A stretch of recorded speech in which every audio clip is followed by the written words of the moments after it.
गजा में मुश्किल से कायम हुई शांति अब दरकने लगी है। सिर्फ एक हफ्ते बाद ही हालात बिगड़ गए। नमस्कार, मैं हूं आशीष त्रिपाठी आपके साथ। रविवार को इजरायल ने गजा को भोजन और दवाइयों की मदद रोक दी और हवाई हमले शुरू कर दिए। वजह, हमास के लड़ाकों ने 2 इजरायली सैनिकों की हत्या कर दी और यह घटना यह बताती है कि युद्ध विराम कितना नाजुक था। संयुक्त अरब अमीरात और सऊदी अरब जैसे देशों ने साफ कह दिया कि जब तक हमास सत्ता में है वो गजा के पुनर्निर्माण के लिए एक भी पैसा नहीं देने वाले हैं। हमास की क्रूरता के चलते गजा के लोगों का भविष्य अभी अंधेरे में ही नजर आ रहा है, लेकिन पूरी जंग फिर शुरू होने की संभावना भी कम है। ट्रंप ने डील पर जो बात कही थी उसके बाद वो बात अब साबित हो रही है।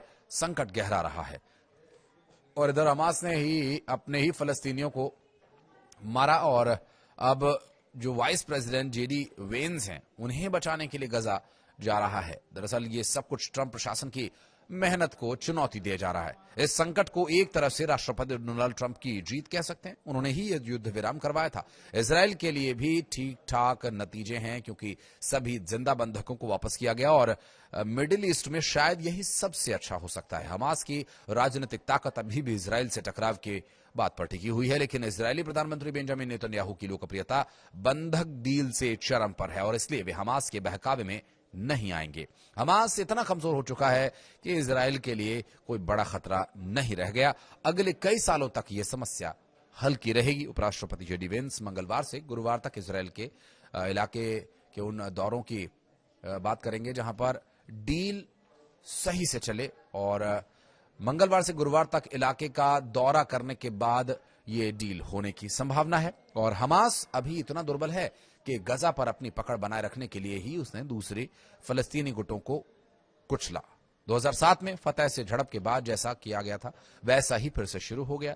युद्ध विराम की स्याही सूखने से पहले ही हमास के गुंडे भूमिगत बिलों से बाहर निकले और यहां तरोताजा अच्छे से खाए पिए और साफ यूनिफॉर्म में दिखे। उन्होंने कम से कम 4 फलस्तीनी काबिले घोषित कर दिए जो कथित तौर पर इजरायल के साथ मिले हुए थे। वीडियो में हमास के अफसर बंधक हुए मर्दों को सड़क पर गोली मारते और चोरों के पैरों में तीर चलाते दिखाई दे रहे हैं और यह सब कुछ खुले में हो रहा है, लेकिन अंदरूनी कहानी और भयानक होगी। शनिवार को अमेरिकी विदेश विभाग ने चेतावनी दी कि हमास फलस्तीनी नागरिकों पर हमले का प्लान बना रहा है। गजा की सुरक्षा और युद्ध विराम से बचने के लिए कदम उठाए जाएंगे, लेकिन ये कैसे होगा ये साफ नहीं है। तुर्की और कतर जो युद्ध विराम के गारंटर हैं, भविष्य में फलस्तीनी राज्य में हमास की भूमिका क्या देखते हैं? वे हमास से सीधा टकराव नहीं चाहेंगे, भले ही ये गुट फलस्तीनी गुट में गृह युद्ध भड़काने की कोशिश कर रहा हो। हमास की जो क्रूरता है गजा के बेजुबान लोगों को और भी दुख दे रही है। ये संगठन खुद को बचाने के चक्कर में ही अपने ही लोगों को निगल रहा है। क्रांतियां अंत में हैं, खुद को ही खा जाती हैं, लेकिन हमास अभी मौत के मुंह में नहीं पहुंचा। गजा के मासूमों के लिए यह दर्दनाक है। इजरायल ने हमास को बुरी तरह से पीटा, लेकिन अभी भी आग की चिंगारी बाकी रखे हुए है। बहरहाल इस पूरे घटनाक्रम से साफ है कि मिडिल ईस्ट में शांति आसान नहीं, लेकिन ट्रंप का एक समझौता एक शुरुआत है। वेंस का दौरा महत्वपूर्ण होगा जो डील को पटरी पर ला सकता है। गजा के लोग चाहते हैं कि हमास जैसी हिंसा खत्म हो। क्या यह संभव होगा?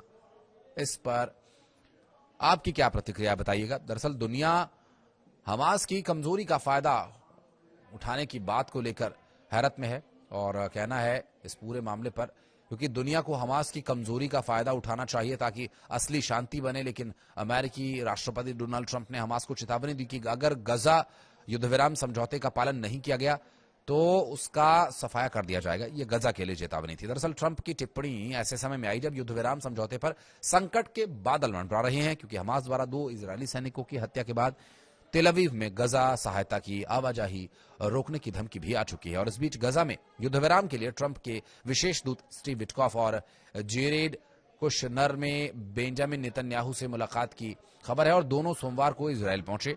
व्हाइट हाउस में ऑस्ट्रेलिया के प्रधानमंत्री एंथोनी एल्बनीज से मुलाकात के दौरान ट्रंप ने पत्रकारों से कहा, हमने हमास के साथ एक समझौता किया था कि वे बहुत अच्छे से रहेंगे, अच्छा व्यवहार करेंगे और अगर वे ऐसा नहीं करते हैं तो हम जाएंगे और जरूरत पड़ने पर सफाया कर देंगे, उनका सफाया हो जाएगा। और ये वो जानते हैं कि ट्रंप ने इस पर जोर देकर यह भी कहा कि अमेरिकी सेनाएं हमास के खिलाफ सीधे तौर पर कार्रवाई नहीं करेंगी। उन्होंने यह भी कहा कि दर्जनों अन्य देश जो गजा के लिए अंतर्राष्ट्रीय बल में शामिल होने पर सहमत हुए हैं, इसमें शामिल होना पसंद करेंगे। उन्होंने आगे कहा कि इसके अलावा अगर मैं इसराइल के अंदर यानी गजा में आने के लिए इसराइल को अनुमति दी जाती है तो वो 2 मिनट के अंदर चला जाएगा, लेकिन अभी हमने ऐसा कहा नहीं है। हम उसे थोड़ा और मौका देंगे। उम्मीद है कि हिंसा थोड़ी कम होगी, लेकिन अभी आप जानते हैं कि वे हिंसक हैं और इस दौरान इजरायली सेना ने कहा कि उनके द्वारा युद्ध विराम का क्रियान्वयन शुरू कर दिया गया है। एक आधिकारिक पुष्टि की गई जिसमें सहायता सामग्री सोमवार से फिर से पहुंचाई जाएगी, कहा गया। हालांकि सोमवार को आप दोपहर तक ये स्पष्ट नहीं हो सका था और सहायता पहुंचाने का काम अभी भी शुरू नहीं हुआ है। तो क्या एक बार फिर से युद्ध जोर पकड़ेगा? ये एक अहम सवाल है। कुछ कहना चाहें तो कमेंट सेक्शन में बताइएगा।